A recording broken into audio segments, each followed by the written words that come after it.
Supreme court থেকে বঙ্গভবন ও গণভবনে file যেতে কত সময় লাগে অ্যাটর্নি জেনারেলের কাছে জানতে চেয়েছেন প্রধান বিচারপতি সুরেন্দ্র কুমার সিনহা। অধীনস্থ আদালতের বিচারকদের চাকরিবিধি গেজেট আকারে প্রকাশ ইস্যুতে আরো 2 সপ্তাহ সময় চাইলে প্রধান বিচারপতি এই কথা বলেন।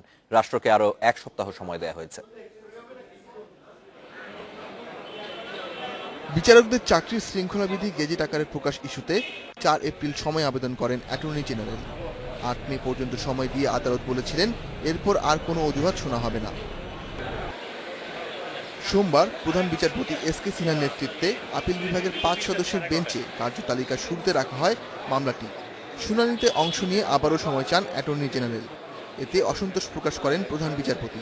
বলেন 2500 বছরেও এই ফাইল বঙ্গভবন ও গণভবনে পৌঁছাবে কিনা তা নিয়ে সন্দেহ রয়েছে। রাষ্ট্রপতির কাছে যে আছে, রাষ্ট্রপতির সিদ্ধান্ত কি আসে এই ব্যাপারে আমি আবার সময় প্রার্থনা করেছি। আদালত 1 সপ্তাহ সময় দিয়েছেন। এদিকে সংবিধানের 16 সংশোধনী বাতিল আদেশের বিরুদ্ধে রাষ্ট্রপক্ষে করা আপিলের শুনানি শুরু হয়েছে। অ্যাটর্নি জেনারেল সময় আবেদন করলে তা নাকচ করে শুনানি শুরুর নির্দেশ দেন প্রধান বিচারপতির আপিল বেঞ্চ। যেটা আপনার বিচার বিভাগের স্বাধীনতার জন্য বেস্ট হবে এবং যেটা হওয়া উচিত সেটাই তারা সিদ্ধান্ত নেবেন, সেই ব্যাপারে আদালত বলেছেন। এবং এই ব্যাপারে আদালতের মন্তব্য থেকে আমরা বুঝতে পারছি যে আমার মনে হয় যে এটা একটা শুনানিটা একটু হয়তো বেশ কয়েকদিন চলতে পারে। সংবিধানের মূল ধারা যেটা, সেখানে যদি পার্লামেন্ট ফিরে যায় তাহলে সেটা আর আদালতের কোনো রকম রিভিউর কোনো ক্ষমতা থাকে না।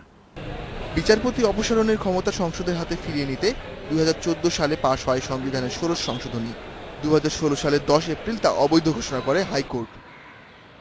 Ashiq Hossain, independent news, Dhaka.